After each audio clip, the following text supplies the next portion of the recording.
Hola chicos, avanzamos con nuestro temario de paradigmas educativos. Ya tenemos un pequeño avance, hemos abordado algunos modelos, algunos paradigmas. Como ven, es muy tranquilo, muy práctico el avance. Tenemos el conductismo, que parte desde un aspecto positivista meramente, siglo XIX. El cognitivismo, que parte tal vez desde una perspectiva psicológica, si quieren verlo así, cognitivismo. Constructivismo, un aspecto social, individualista tal vez del alumno, va construyendo su propio aprendizaje. Ella es un pequeño avance, ¿no?, en comparativa de los otros dos modelos, algo ya más dinámico. Tenemos también el humanismo como una propuesta, si quieren verlo así chicos, ética, una propuesta ética, moral, en el sentido educativo, el trato con el alumno. Estamos viendo que ningún modelo es mejor que otro. No debemos reducirnos a un solo modelo en la práctica educativa. Creo yo lo ideal es equilibrar entre todas las propuestas, equilibrar entre la pedagogía crítica, que es lo que vamos a mencionar, constructivismo, equilibrar todo esto, que tenga un poco de todo, de acuerdo al contexto, a las necesidades, etcétera, del ejercicio educativo que realicemos.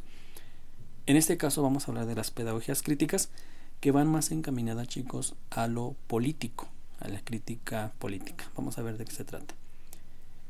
A modo de introducción mencionamos una frase. Bueno, son algunas frases que llaman a la reflexión, llaman al análisis, al pensamiento crítico como tal del ejercicio educativo. Aquí me dice Nelson Mandela, creo que lo ubicamos fácilmente: la educación es el arma más poderosa para cambiar el mundo.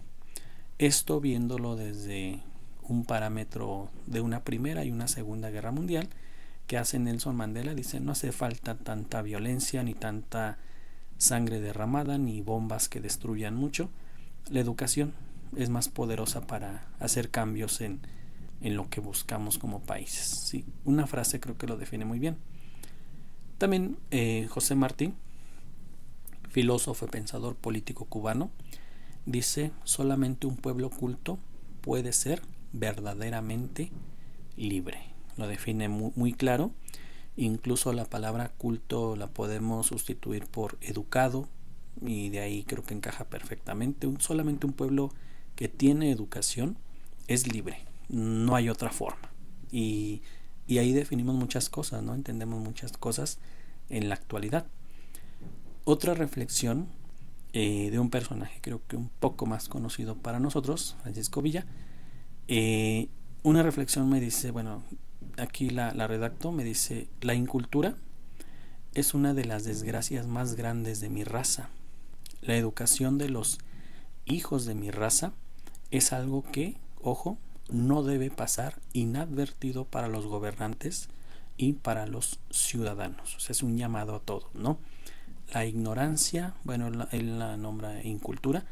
La ignorancia, la incultura es uno de los grandes males de mi pueblo. De hecho, hay una pequeña anécdota, chicos, sobre Francisco Villa. Recuerden que él fue gobernador de Chihuahua unos meses solamente. En todo esto, ¿no?, la revolución y demás, ya conocemos el tema. Pero él ¿qué hace con el pequeño presupuesto que tenía? Y digo pequeño, era muy pequeño, un pequeño presupuesto. Él no invierte en armas, no invierte en otra cosa. Lo natural sería en armas, ¿no? Dice: está luchando, quiere más armas, o no sé, la milicia. ¿Y qué invierte él en escuelas? ¿Por qué? Le preguntan por qué, y dice: porque la ignorancia o la incultura, ¿no? Vamos a adoptar esa palabra. La incultura es el gran mal que nos ha llevado a esto, a derramar tanta sangre, a los grandes abusos que ha habido en el pueblo. Si no estuviéramos aquí haciendo la guerra entre nosotros, si la gente se hubiera educado un poco mejor. Eso es lo que nos dice Francisco Villa, y por qué su propósito de invertir no en escuelas, sino en otra cosa, era su prioridad.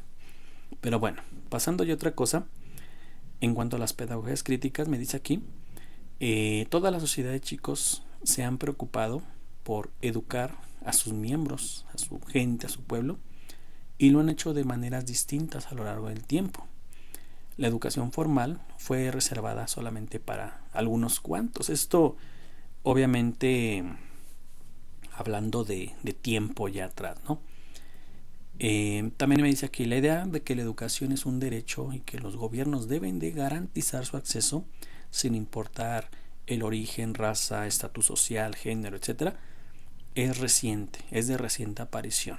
Si quieren ubicarlo a principios del siglo XX, precisamente con lo que hablábamos, la revolución, Constitución 1917, 5 de febrero, educación laica y gratuita, artículo 3, etcétera, pero de ahí parte todo, lentamente. Ahora, a partir del siglo XVII, aquí dice, con el surgimiento de los estados-nación, los países empiezan dice aquí, a integrar, apostaron por una educación masiva, con el objetivo de cohesionar y crear una identidad nacional. Eso en el siglo XVII en Europa. Dice aquí el apunte. Sin embargo, a pesar de todas las expectativas o buenas intenciones que se han tenido, desde las altas esferas del gobierno, han surgido algunas voces que hacen una crítica y que cuestionan las funciones que realiza el sistema o el Estado. Y aquí surge una primera cuestión.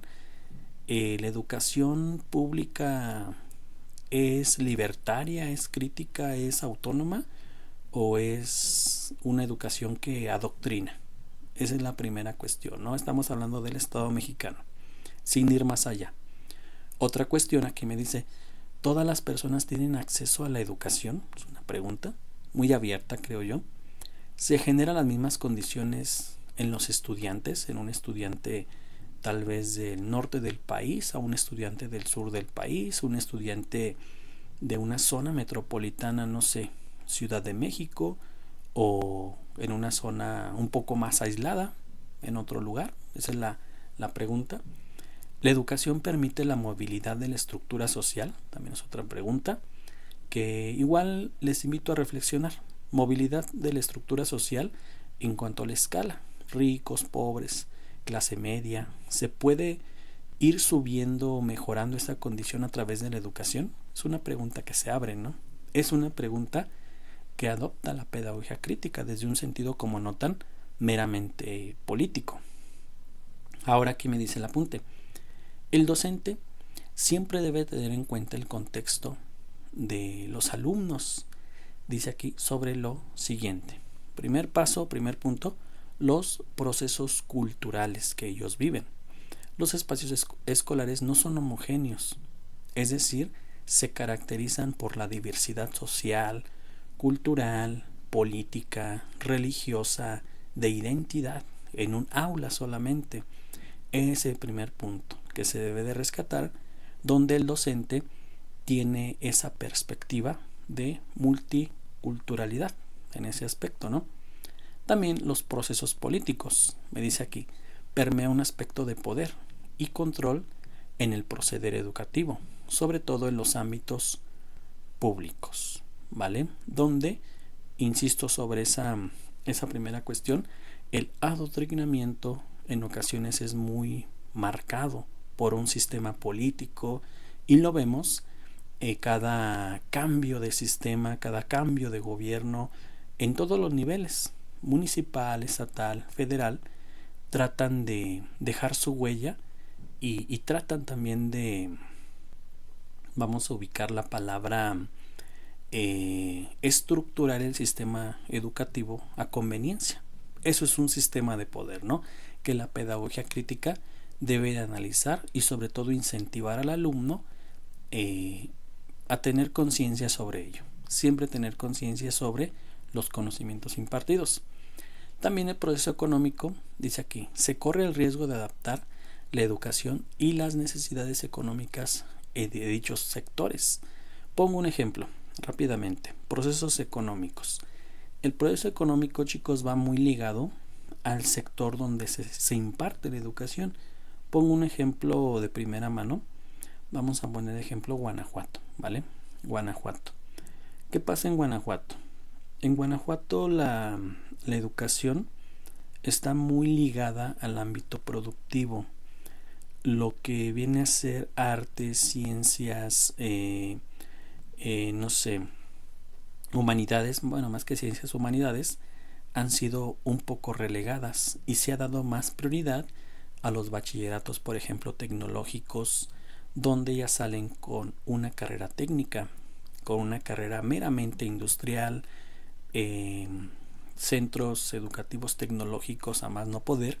¿Con qué fin? Con el fin de abastecer las necesidades industriales capitalistas de la zona, y se ha dejado un tanto de lado las humanidades y las artes como tal en los espacios educativos.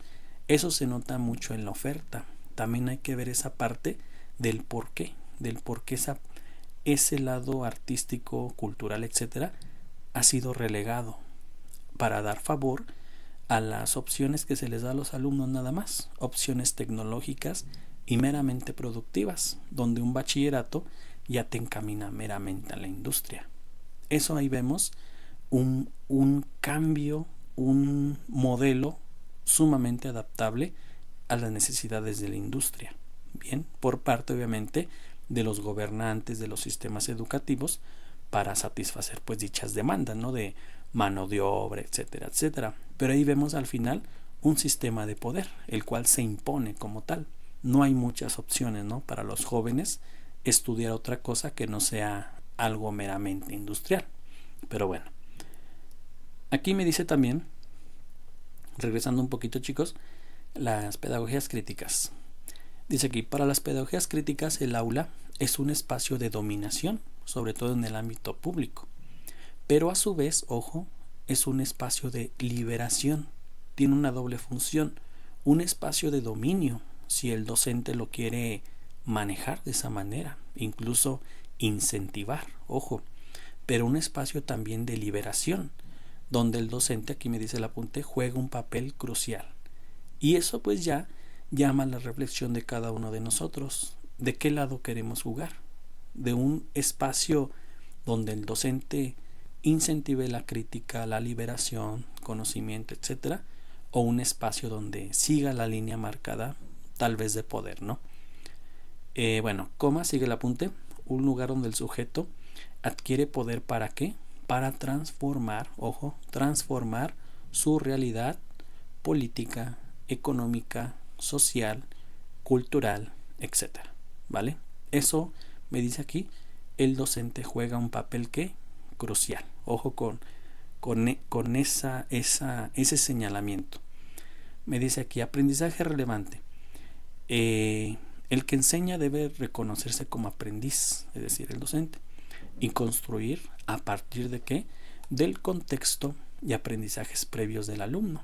Hacer un hincapié en los saberes sustanciales. ¿Qué pasa con el contexto?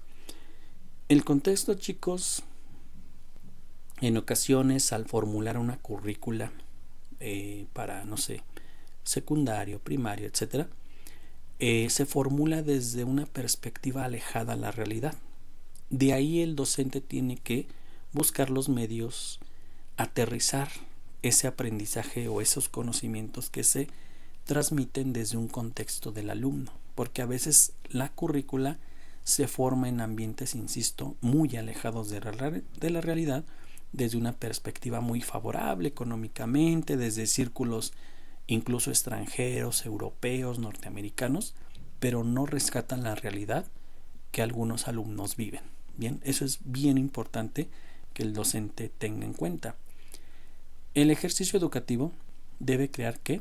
Un espíritu crítico, aquí un espíritu analítico sobre la formación del alumno en relación con las problemáticas sociales, como el racismo, la corrupción, el machismo, la explotación, etcétera. Bien, el ejemplo que les ponía, a veces el mismo sistema gubernamental propicia la educación para que el alumno se aleje de ese pensamiento crítico, pensando o creando una simulación de que las cosas están bien así, o es normal porque así me lo han enseñado, pero ahí no. Aquí en el aprendizaje crítico el docente debe de tener esa gran habilidad para poder incentivar que ese espíritu analítico sobre la realidad que se vive. Eso obviamente, chicos, se presta más en materias, en actividades más, vamos, más propicias, ciencias sociales, ética, historia, etcétera. Bueno, aquí me dice, aprendizaje liberador. Ya por último me dice el apunte. Eh, el aprendizaje cumple sí o no su función en el modelo de dar autonomía y determinación al colectivo que impartirá, que participa, perdón, en el quehacer educativo. Plena autonomía para poder analizar los contenidos y transmitirlos a los alumnos. Por último, chicos, la actividad asignada. Es una actividad muy interesante. Les va a llevar un poquito más de tiempo y lo que se busca, siguiendo esta línea de la pedagogía crítica, es llamar a la reflexión. Eso es lo que busca esta pedagogía. Realizar una breve investigación en base a la siguiente cuestión. En México, ¿cuáles son las zonas más rezagadas en el aspecto educativo? ¿Qué zonas tenemos en todo el país más rezagadas? Y desde tu juicio como docente, ¿existe alguna solución viable para esto, para revertir este rezago? ¿Qué soluciones propondrías? ¿Qué soluciones se podrían proponer y cómo se trabajaría, ¿no? Esa es la pequeña actividad que debemos de realizar, investigación y dar respuesta a las últimas dos preguntas. Bueno, dejo esta pequeña explicación, chicos, hasta aquí. Vamos a avanzar con nuestro temario.